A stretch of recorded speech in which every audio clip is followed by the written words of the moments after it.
요즘 종종 신문에 언론에 교회 이야기가 연일 등장합니다.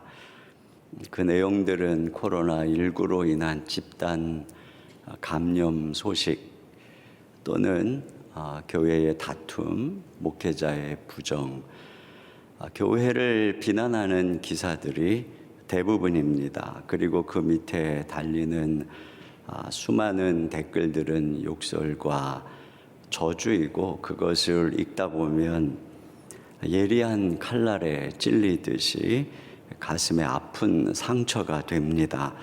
그러면서 이런 생각을 하게 되지요. 하나님께서 왜 좀 우리의 치부를 감춰주시지 않고 이렇게 교회의 수치를 드러내시는가.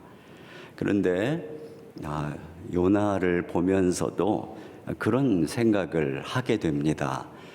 그가 풍랑이 있는 배 밑창에서 잠이 들었을 때, 그래서 선장에게 왜 기도하지 않고 잠자느냐고 책망을 들을 때, 이 풍랑의 원인이 누구인가 하고 제비를 뽑을 때, 그래서 요나가 딱 지목될 때, 그리고 그 배 안의 법정에서 요나의 죄상이 낱낱이 드러나게 될 때, 그리고 그가 풍랑이는 정죄의 바다 위로 던져질 때, 그때 왜 하나님께서 요나의 죄를 감춰주시지 않으셨을까? 그 배에 요나만 죄 지은 거 아니고 많은 죄 지은 사람들이 있었을 텐데, 왜 하나님의 선지자가 이방 사람들에게 수치를 당하고 그들의 손에 심판을 받게 하시는가, 이런 생각을 하게 됩니다.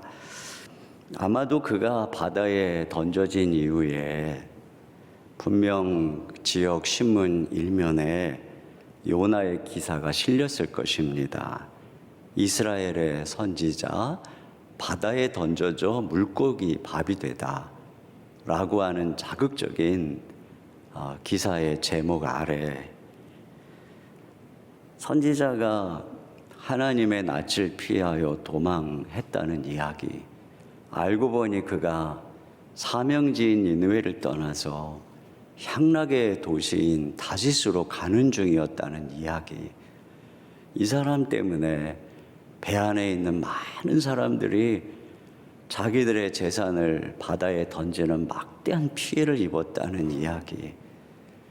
어떻게 선지자식이나 된 사람들이 다른 사람에게 피해를 줄 수 있느냐는 비난, 그리고 그가 바다에 던져져서 물고기 밥이 되는 것은 공의로우신 하나님의 마땅한 응분이었다는 결론에 이르는 그런 기사가 실렸겠죠. 그리고 그 밑에는 선지자를 비난하고 하나님의 백성을 비난하는 수많은 댓글로 도배가 되었을 것입니다.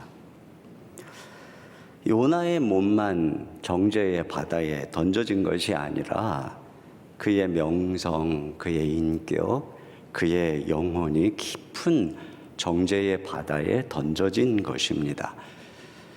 이처럼 오늘 한국교회는 국난의 원흉이라는 둥, 개독교라는 둥, 없어져야 할 종교라는 둥, 가장 신뢰할 수 없는 종교로 정죄의 바다에 수장 중입니다. 하나님께서 요나의 죄를 덮어주시지 않고 드러내어 심판하듯이 세상에 손을 빌어서 우리를 벌거벗기고 수치를 경험하게 하고 계십니다. 그래서 우리는 코로나19보다 더 가슴 아프게 우리가 수치당하는 현실을 인정하지 않을 수 없습니다. 그런데 오늘 이 성경에서 우리가 주목하고 싶은 것은 여기까지가 이야기의 끝이 아니라는 것입니다. 신문만 보고 기사만 읽으면 요나 인생은 끝났구나, 물고기 밥이 됐구나, 그렇게 망가진 명예와 인격을 생각하면 이제 제기는 불능해. 우리는 이렇게 생각할 수 있는데, 물론 세상은 이 정도면 끝나는 것 아닙니까? 더 이상의 이어지는 스토리를 기대하기가 어렵습니다. 그런데 오늘 이 바다 밑에서, 정제의 바다 밑에서 계속되는 이야기가 기록되어져 있습니다. 이렇게 우리의 이야기가 여기서 끝날 수 없는 이유는 2000년 전에 우리를 대신해서 예수님이 정제의 바다 위에 내던져졌기 때문에 그렇습니다.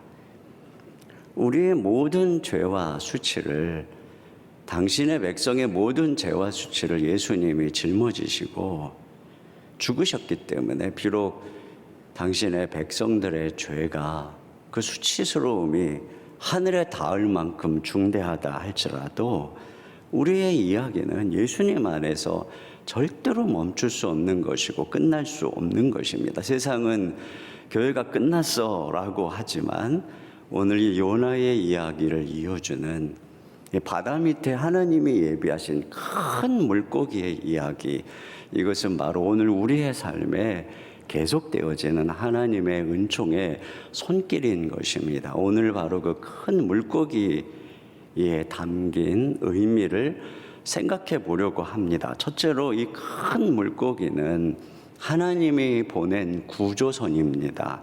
여기 17절 말씀해 보니까 상반절에 여호와께서 이미 큰 물고기를 예비하사 요나를 삼키게 하셨으므로, 누군가가 요나를 큰 물고기가 삼키는 것을 보면 요나는 물고기 밥이 돼서 끝났어, 이렇게 생각을 했겠죠. 그런데 오늘 성경은 이 큰 물고기, 요나를 삼킨 큰 물고기를 하나님이 예비한 것이고 하나님이 삼키게 한 것이다, 이렇게 말씀을 하고 있습니다. 오히려 이 큰 물고기는 요나가 바다에서 익사할 것을, 익사해서 죽을 수밖에 없는 상황에서 그를 구해주는 구조선이 된 것입니다. 이 큰 물고기는 요나가 바다에 빠져서 익사하기 전에 삼키도록 하나님께 부름을 받은 도구였던 것이죠. 그런 면에서 정제의 깊은 바다에 빠져서 파멸될 줄 알았는데 그 바다 밑에는 하나님이 예비하신 구조선이 있었던 것입니다. 그런데 우리는 이런 생각이 들어요. 이런 의문이죠. 하나님, 그래봐야 겨우 목숨 부지하는 것이고 요나의 모든 재산, 요나의 모든 명성 다 잃어버렸고 캄캄한 물고기 뱃속에서 앞이 안 보이는, 어디로 가야 될지 모르는 이런 답답한 신세인데 이게 무슨 구조입니까? 우리는 이런 반문을 던지게 됩니다. 여러분, 하나님의 구원은 늘 이렇게 우리에게 이런 의문을 가져다 주지요. 노아가 세상이 홍수로 멸망하고 심판받을 때 방주 안에서 구원을 받았습니다. 그런데 사실은 그 홍수로 노아의 집도, 노아의 밭도, 노아의 친구들도, 노아의 삶의 모든 관계와 거래처 전부 다 쓸려갔습니다. 모든 것이 초토화되고 황폐화된 땅, 그것이 바로 노아의 방주가 도착한 땅이죠. 이전에 온화했던 기운은 사라지고 무서운 추위와 뜨거운 더위가 다가오는 세상이 되었고 수명도 점점 줄어드는 세상이 되었습니다. 그게 노아가 도착한 땅이었어요. 그런데 그 땅의 중요한 특징이 뭐냐면 죄악이 다 쓸려간 땅입니다. 여러분, 이것이 바로 하나님의 구원의 방향입니다. 하나님의 구원은 죄가 덕지덕지 붙어 있는 죄의 낙이 가득한 세상에서 건강하게 오래오래 사는 것이 아닙니다. 풍요로운데 집이 몇 채씩 있는데 서로 불화하는 가정, 이것은 절대로 하나님의 축복이 아닙니다. 하나님의 구원은 다시스로부터의 구원이고 죄의 유혹으로부터의 구원이지요. 온갖 이 죄의 유혹이 가득한 세상에서 영원한 멸망을 향하여 죽어가던 우리의 영혼을 거룩의 방향으로 이끌어 가시는 것이 바로 하나님의 구원입니다. 요셉이 형들에 의해서 애굽에 팔렸을 때 그의 인생이 끝났다고 생각했지만 그것은 꿈을 비웃는 형들로부터의 구원이었습니다. 보디발의 아내의 모함으로 감옥에 던져졌지만 그것은 보디발의 아내의 유혹으로부터의 구원이었습니다. 우리의 실패, 부도, 코로나19로 인한 극심한 경제적인 어려움. 자, 이런 감옥에 던져질 때 사람들은 우리가 끝났다. 저항할 수 없는 큰 물고기에 삼켜서 끝났다라고 하지만 이것이 바로 하나님께서 우리의 영혼을 죄에서 구원해 주시는 구조선이라고 말씀하는 것입니다. 오히려 다짓으로 잘 나가던 우리의 그 배는 죄의 노예선이었습니다. 거기서 누리던 향락은 우리를 사망의 항구로 이끌던 미끼였던 것이죠. 저와 여러분을 큰 물고기와 같은 코로나19가 삼키고 있다면 지금 하나님은 우리를, 한국교회를 죄와 유혹으로부터 건지고 계시는 것입니다. 두 번째로 이 큰 물고기는 하나님이 보내신 거룩의 훈련선입니다. 여기 17절 하반절에 보니까 요나가 밤낮 3일을 물고기 뱃속에 있으니라. 물고기 뱃속에 밤낮 3일을 있었습니다. 그 환경이 얼마나 열악하겠어요. 캄캄하고 냄새나고 위액으로 몸은 따가웠겠고 이런 습기찬, 눅눅한, 견디기 힘든 괴로운 장소였을 것입니다. 거기다가 내일을 알 수 없는, 내가 언제 죽을지 모르는 불안이, 공포가 엄습하는 그곳이죠. 죽음의 혀가 날름거리는 그곳에서의 3일은 아마 요나에게 있어서는 3년처럼 긴 시간이었을 것입니다. 여러분, 요나가 이 바다에 던져질 때 자기를 던지라고 했습니다. 자기가 하나님 앞에 죄를 지었다고 자백했습니다. 이것은 분명히 요나의 회개입니다. 다시스를 사모하던 옛사람의 죽음이고 옛 자아의 죽음입니다. 이렇게 던져졌는데, 이렇게 회개했는데 왜 하나님은 이 힘든 상황에 그를 계속 내버려 두는 것일까요? 그것은 이 죄의 뿌리와 습성을 제거하기 위해서 그런 것입니다. 어떤 사람이 중한 질병에 걸렸다면 그것은 이미 오랜 시간의 습관에서 비롯된 것입니다. 그렇기 때문에 수술을 해서 그 부위를 잘라냈다 해도 그는 오랜 시간의 훈련과 식습관을 통해서 자기의 잘못된 것을 바로 잡아야만 그것이 재발되지 않을 것입니다. 요나가 재산을 팔아서 향락의 도시 다시스로 가는 것은 하루아침에 선택에 의해서 된 것이 절대로 아니죠. 이미 오랜 시간 동안 선지자 요나는 세속화되고 영혼은 비대해지고 있었던 것입니다. 지금 한국교회에 나타나는 수많은 죄악의 증상들, 세상에서 지적을 받는 문제들은 우연히 걸린 것이 아닙니다. 이미 오랜 시간 동안 세속화된 결과인 것이죠. 그렇기 때문에 우리가 어떤 죄를 깨닫고 그것을 자백하고 회개한다고 해서 죄의 문제가 다 해결되는 것이 아닙니다. 그 죄를 가져온 뿌리와 습성, 이건 그 가치관은 우리 속에 그대로 남아있는 것입니다. 그렇기 때문에 하나님께서는 불의 연단을 통해서 그 증상의 뿌리까지 제거하는 것이죠. 마치 암 수술을 하면 그 이후에 항암 치료를 통해서 암세포의 뿌리까지 제거하듯이 이 물속에 던져진 것이 암 수술이라면 물고기 뱃속에서의 3일은 항암 치료와 같은 것입니다.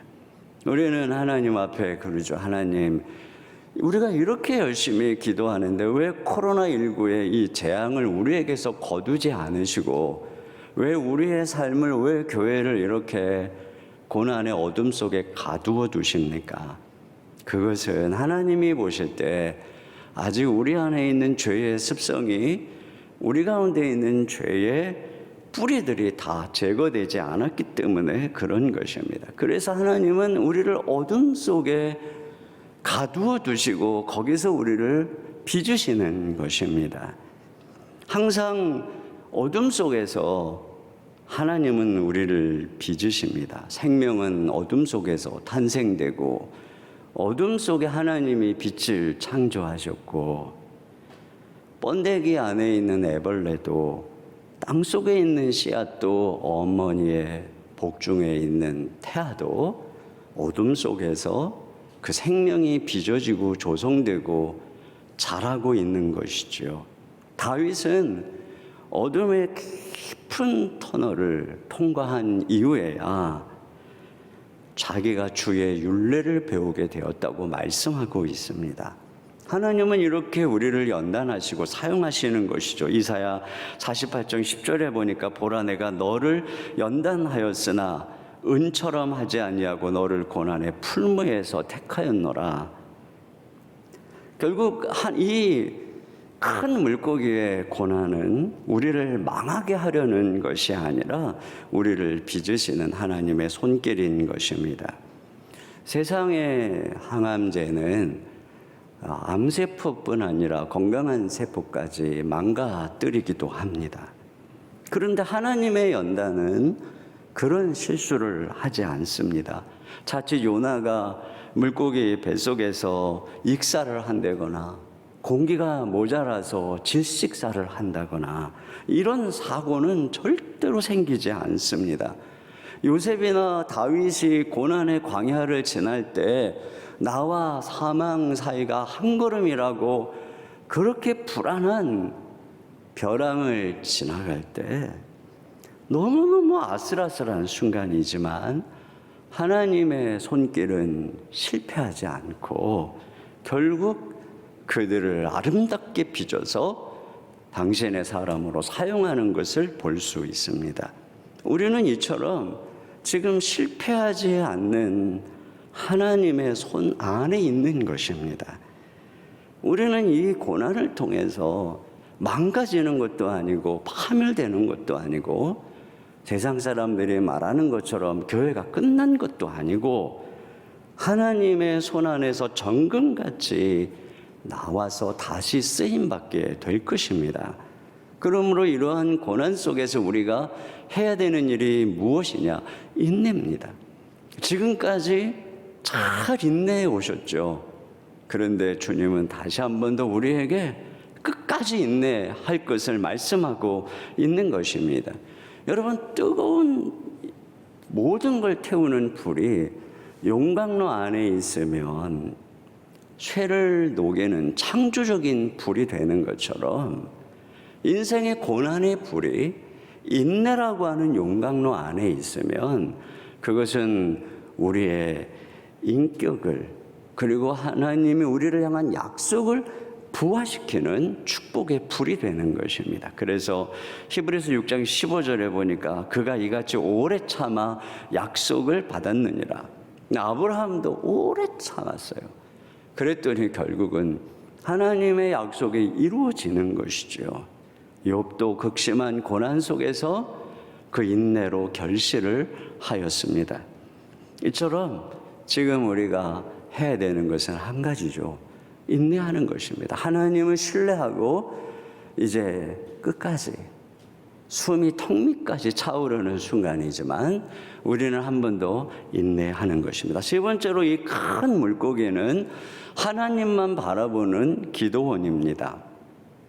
여기 보니까 물고기 뱃속에서 드디어 요나가 기도한다고 기록하고 있어요. 2장 1절에 보니까 요나가 물고기 뱃속에서 그의 하나님 여호와께 기도하여, 이전에는 기도한다는 말보다는 남들은 다 지금 자기의 신을 부르짖는데 배미창에 내려가서 깊이 잠든 요나의 모습, 그가 기도를 하지 않고 있다는 것은 그의 영혼이 잠들어 있다고 하는 것을 보여주는 것입니다. 여러분, 우리가 이 요나가 세상 사람 선장으로부터 기도하지 않는다고 이 책망을 받는 이 모습, 이것은 그가 지금 영적으로 얼마나 깊은 사망의 잠에 빠져들어갔는가 하는 것을 보여주는 것입니다. 여러분, 그런 면에서 기도하지 않고 하루를 시작하고 기도하지 않은 채 바쁘게 다닌다는 것은 우리가 운전을 하는데 졸음 운전을 하고 있는 것과 같은 것입니다. 가장이 기도하지 않는 것은 온 가족을 태우고 지금 졸음 운전을 하고 있는 것입니다.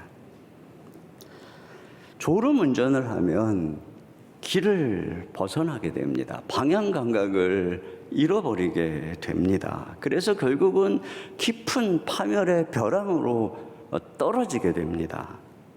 그런 면에서 이 기도에 잠을 자는 요나의 배는 인생의 목적지를 잃고 방황하는 배입니다. 사망의 깊은 잠을 자는 요나의 배는 영적인 생명력을 잃고 육체의 감각만을 쫓는 좀비들의 배입니다. 결국 어느 날 끝이 없는 폭포, 죽음의 폭포 밑으로 떨어지게 될 사망과 파멸의 배입니다.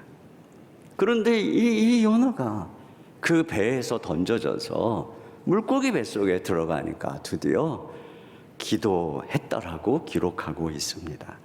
거기서 드디어 요나의 영혼이 깨어나게 된 것이지요. 그런 면에서 고난의 물고기 뱃속은 내 영혼의 기도원입니다. 물고기 뱃속에서 경험하는 어둠과 두려움은 그의 영혼을 깨우는 알람입니다. 너무 고통스러워서 순간순간 하나님께 살려달라고 부르짖지 않을 수 없는 이 물고기 뱃속에서의 환경, 불안, 이 고통스러운 순간순간들은 그의 영혼의 호흡을 다시 시키는 인공 호흡기입니다. 여러분, 기도가 살아야 인생이 살아나고 인생의 방향이 정해지는 것입니다. 예수님께서 새벽 미명에 한적한 곳에 가서 기도하셨어요. 그때 제자들이 일어나서 예수님 찾아오죠. 예수님, 어제 치유받은 많은 사람들이 예수님 찾고 있습니다. 예수님의 인기가 상종가라는 얘기입니다. 근데 예수님께서 하시는 말씀, 우리가 다른 마을로 가자. 거기서도 전도하리니 내가 이를 위해서 왔노라. 이렇게 말씀하십니다. 예수님은 사람들의 인기와 칭찬에 의해서 방향 감각을 잃어버리지 않으셨습니다. 예수님은 다른 사람들을 구원하기 위해서 오신 자신의 목적과 사명을 분명히 알고 계셨습니다. 우리가 사람을 구하려면 먼저 사람에게서 구원을 받아야 합니다. 물속에 빠진 사람을 구하려면 같이 엉켜 붙으면 함께 죽는 것이지요. 이처럼 우리가 사람을 구하려면 사람들의 인기와 사람들의 칭찬에서 우리가 구원받아야 됩니다. 근데 그렇게 우리를 이 세상의 유혹과 인기에서 구해주는 게 무엇이겠습니까? 그게 기도죠. 우리의 영혼이 기도를 통해서 살아계신 하나님을 배울 때, 그분의 아름다움과 영광을 바라볼 때 우리의 마음속에서 방향 감각을 잃게 했던 세상의 허영심이 사라지고 인기에 목말라 하고 SNS에 좋아요가 몇 개인지 그것으로 자존감이 오르락내리락하는 그런 삶에서 벗어나게 되고 내가 왜 사는지 어디로 가는지 알게 되는 것입니다. 기도할 때 드디어 우리는 다시스로 가는 길을 멈추고 니느웨로 가게 되는 것입니다. 얼마 전에 제가 조나단 에드워즈의 일생에 대한 전기를 읽었어요. 근데 그 책의 내용에 보면은 조나단 에드워즈가 그 대서양 건너 영국의 스코틀랜드의 목사님들과 서신으로 교제를 하다가 함께 그 먼 거리지만 성령께서 그 땅에 임하셔서 그 타락에 물들어가고 있는 이 땅에 하나님의 나라가 임재하시기를 함께 기도하기로 결정을 하고 그 기도 합주회가 7년 동안 계속되는 이야기, 그리고 그러한 기도 속에서 미국의 대각성 부흥이 영국에 놀라운 부흥운동이 일어나는 이 이야기를 읽었어요. 근데 제가 그 이야기를 읽으면서 정말 우리에게 이런 연합의 기도가 어느 때보다 절실한 때야. 우리 목회자들도 이렇게 연합해서 기도해야 되는데, 이런 마음을 마음속에 한동안 품고 있었습니다. 그런데 어느 날 우리 이재훈 목사님이 전화가 오셨어요. 지금 이 위기 속에서 우리가 세일회 동안 함께 기도했으면 좋겠다고 하나님께서 그런 마음을 주셨다고. 근데 사실 이미 제 안에도 그런 마음이 있었기에 제가 이 제안에 흔쾌히 물론 연말에 여러 가지 바쁜 사역 일정이 있었지만 이 자리에 오게 된 것 같아요. 그런데 많은 목사님들이 아마도 동일한 그런 그 성령님의 부담을 갖고 이 자리에 이 연말에 얼마나 바쁜 일정이겠어요. 그런 마음 때문에 이 자리에 함께 서는 게 아닌가 이런 생각을 하게 됩니다. 저는 이것이 이런 그 기도의 연합이, 우리 CGN TV를 통한 기도의 연합이 계속 이어지고 한국교회 기도의 연합이 계속 이어졌으면 좋겠다는 그런 소망을 가지게 됩니다. 우리가 이렇게 기도할 때 하나님께서 우리를 회복시켜 주시고 이전의 수치와 이전의 실패를 기억하지 못하게 하는 그런 놀라운 새로운 일들을 하나님께서 이루어 주실 줄로 믿습니다. 결론입니다. 하나님께서는 두 개의 손을 가지고 계십니다. 한 손에는 폭풍을, 한 손에는 물고기를, 한 손을 통해서는 우리를 던지시지만 다른 한 손을 통해서는 우리를 구조해 주십니다. 한 손으로 때리시지만 한 손으로 싸매어 주십니다. 한 손에는 공의가, 한 손에는 사랑이 있습니다. 공개적으로 공의의 채찍을 내리치셨지만 비밀스럽게 우리를 보호하십니다. 심판의 바다에 던져졌지만 하나님의 사랑의 손은 그 깊은 바다 밑까지 우리를 추적해 오십니다. 그렇게 이 이야기가 우리의 이야기가 될 수 있는 것은 예수님이 보여준 것이 바로 요나의 표적이기 때문에, 요나 대신에 바다에 던져지신 분이 예수님이고 심판과 정죄를 받으신 분이 예수님이시고 그분이 3일 만에 부활하셨기 때문에 바로 예수님 안에서 하나님의 사랑의 손길은 우리가 생각하지 못하는 곳까지 미치는 것입니다. 아무도 나를 발견하지 못할 거야 라고 생각하는 그 깊은 정죄의 바다 밑까지 미치는 것입니다. 그러므로 우리가 절망하지 말고 지금 우리에게 당한 이 고난이 세상의 멸망길에서 우리를 돌이키는 구조선임을 기억해야 되겠습니다. 우리 가운데 깊이 뿌리박힌 죄의 모든 습성을 제거하시는 하나님의 거룩한 훈련선임을 기억해야 되고, 우리의 잠든 영혼을 흔들어 깨우는 영혼의 기도원인 것을 우리가 기억하고, 우리가 전심으로 하나님을 믿음으로 소망하며 나갈 때 하나님께서 우리의 간구와 기도를 들어주실 줄로 믿습니다.